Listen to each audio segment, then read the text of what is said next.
Hi viewers, welcome to our channel. ప్రస్తుతం మనతో పాటు భరద్వాజ్ గారు సీనియర్ జర్నలిస్ట్ ఉన్నారు. వారితో ఒకసారి మాట్లాడదాం.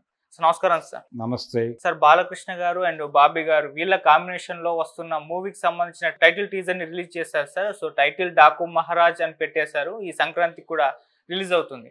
అయితే ఇది మరి బ్యాక్ డ్రాప్ చూసుకుంటే పొలిటికల్ బ్యాక్ డ్రాప్ అన్నట్టుగా వాళ్ళు చెప్తున్నారు. మరి ఈ డాకు మహారాజ్ టైటిల్ ఏ విధంగా ఉంది, ఈ పొలిటికల్ బ్యాక్ డ్రాప్ లో ఈ సినిమా ఏ విధంగా ఉండబోతుంది, మీరేం చెప్తారు సార్ దీని గురించి? పొలిటికల్ బ్యాక్ డ్రాప్ అనేది ముందు వచ్చినటువంటి స్పెక్యులేషన్. ఓకే.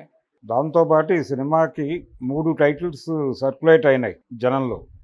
ఒకటి సర్కార్ సీతారాం అన్నారు, అవును. తర్వాత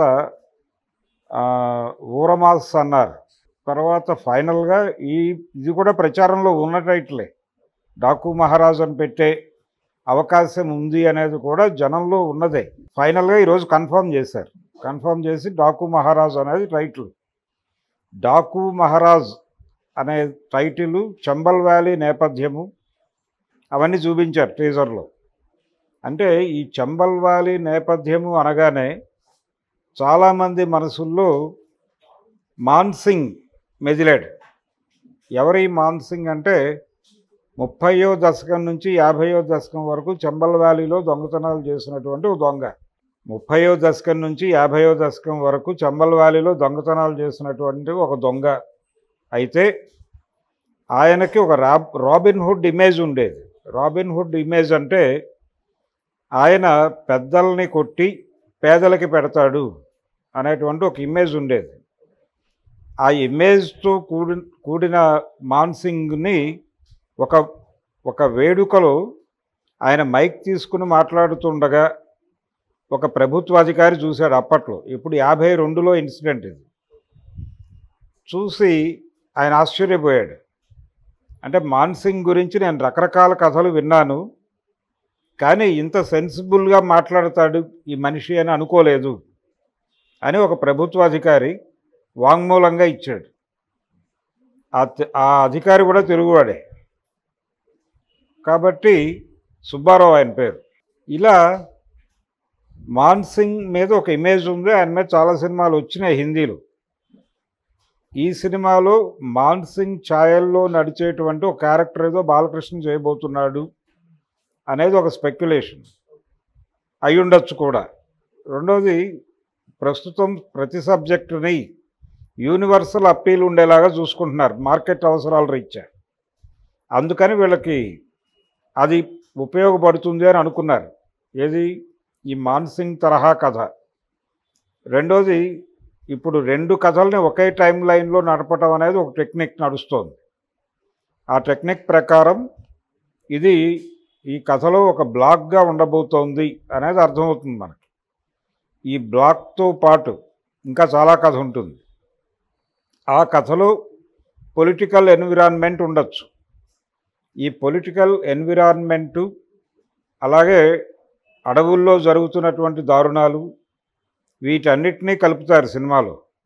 కలిపి టోటల్గా పేదల కోసం తుపాకీ పట్టినటువంటి ఒక యువకుడి కథగా దీన్ని తీర్చిదిద్దే ప్రయత్నం జరుగుతుంది. దీనికి పరిశీలించినటువంటి టైటిల్స్లో సర్కార్ సీతారాం అనేది కూడా ఒకటి ఉందనే విషయం మనం మర్చిపోకూడదు. ఓకే. అంటే ప్రభుత్వంలో భాగమైనటువంటి ఒక ఇరిగేషన్ ఇంజనీరు ఏదో ఒక క్యారెక్టర్లో బాలకృష్ణ కనిపించే అవకాశం ఉంది. కనిపించిన తర్వాత అక్కడి నుంచి కాన్ఫ్లిక్ట్, ప్రభుత్వము అవినీతి కోసం కాంట్రాక్టర్లు దోపిడీలు, ప్రజల్ని లూటీలు చేయటాలు, రోడ్ల మీద గెంటేయటాలు, నిర్వాసితులను చేయటాలు, ఈ వ్యవహారం నేపథ్యంలో ఆయన ఆయుధం పట్టుకోక తప్పని పరిస్థితి. పేదల పరిరక్షణ కోసం పేదల తరఫున పోరాడే ఒక సైనికుడిగా మారుతాడు. ఈ టీజర్లో ఒక డైలాగ్ ఉంది, రాజ్యం లేని రాజు చేసే యుద్ధం అని. అంటే రాజ్యం కోసం కాదు యుద్ధం, ప్రజల కోసం. ప్రజాస్వామ్యంలో ప్రజలే ప్రభువులు. ఆ ప్రజలకి వాళ్ళకు దక్కాల్సినటువంటి వాస్తవ అధికారం దక్కటం కోసం తుపాకీ పట్టినటువంటి ఒక కథ కూడా దీనిలో అంతర్లీనంగా చెప్పేటువంటి ఒక అవకాశం ఉంది. బాబీ ఈ అవకాశాన్ని ఏ మేరకు వినియోగించుకుంటాడనేది చూడాలి. టెక్నికల్ టీం కూడా చాలా హై లెవెల్లో తీసుకున్నారు. జైలర్ సినిమాకి రజనీకాంత్ జైలర్కి పనిచేసినటువంటి కెమెరామెన్ ఈ సినిమాకి వర్క్ చేశాడు. టెక్నికల్గా కూడా చాలా హై ఎండ్లో ఉంది సినిమా. ఓకే. రెండోది సితారా ఎంటర్టైన్మెంట్స్లో ఇప్పటివరకు వచ్చినటువంటి సినిమాలు ఒక ఎత్తు అయితే ఈ సినిమా నెక్స్ట్ లెవెల్ సినిమా వాళ్ళ బ్యానర్లో వచ్చిన సినిమాలతో. అంటే ఆయన నెక్స్ట్ లెవెల్కి ప్రమోట్ అవడానికి నందమూరి బాలకృష్ణని ఆశ్రయించాడు నాగవంశీ. అది వర్కౌట్ అయ్యేలా కనిపించింది ఈ డిజైనింగ్లో. బాబీ ఫామ్లో ఉన్న డైరెక్టర్, వాల్తేరు వీరయ్య సక్సెస్ మీద ఉన్నాడు ఆయన. అదే వాల్తేరు వీరయ్యతో రిలీజ్ అయ్యి వీరసింహారెడ్డి ఏమాత్రము తగ్గకుండా పోటీ ఇచ్చినటువంటి సినిమా అది. ఓకే. ఆ సినిమాతో హ్యాట్రిక్ కొట్టేసిన బాలకృష్ణ. ఇలా అంటే ఆ సినిమా దాని తర్వాత వచ్చినటువంటి సినిమా ఈ వరుసలో ఆయన సక్సెస్ మీద ఉన్నాడు. బాలకృష్ణ సక్సెస్లో ఉన్నాడు, అలాగే డైరెక్టరు సక్సెస్లో ఉన్నాడు బాబీ కూడా. వీళ్ళిద్దరూ నాగవంశీకి విపరీతమైన ఆతృత ఉంది ఓ మంచి సినిమా. రెండోది మాస్ ఆడియన్స్ని బలంగా కట్టిపడేసేటువంటి ఒక ఎమోషనల్ కథని ఒక ఊరమాస్ హీరోతో చెప్పించాలి, తద్వారా థియేటర్లకి పండగ చేయించాలి అనేది ఆయన ఉద్దేశం. ఈ వ్యూహం వర్కౌట్ అయ్యేలా కనిపించింది ఈ టీజర్ చూస్తే.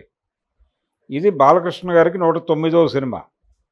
ఈ 109వ సినిమా డెఫినెట్గా ఆయనకి అంటే ఆఫ్టర్ హ్యాట్రిక్ ఇంకొక హ్యాట్రిక్కి శుభారంభాన్ని ఇచ్చేలాగా కనిపించింది. సంక్రాంతి అనేది బాలకృష్ణ కలిసి వచ్చినటువంటి సందర్భం. అయితే ఈ సంక్రాంతికి ఆయన అంతకుముందు వీరసింహారెడ్డి సినిమాతో తండ్రితో పోటీ పడ్డాడు ఆయన వాల్తేరు వీరయ్యతో.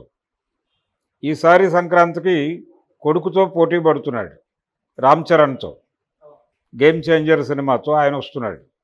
తర్వాత వెంకీ సినిమా ఒకటి ఉంటుంది సంక్రాంతికి. సో ఈ 3 సినిమాల మధ్య పోటీ.